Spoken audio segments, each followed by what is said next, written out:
কিন্তু একটা সময় ছিল যখন এই দেশ পরাধীন ছিল। তারপর লাখো প্রাণের বিনিময়ে স্বাধীনতা এসেছিল, কিন্তু আবার যেন কোথায় হারিয়ে গেল।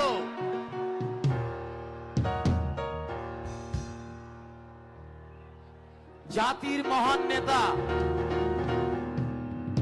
শহীদ প্রেসিডেন্ট জিয়াউর রহমান স্বাধীনতার ঘোষণা দিয়েছিল,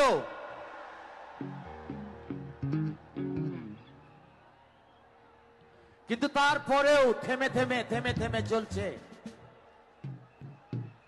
স্বাধীনতা খর্ব হচ্ছে পদে পদে।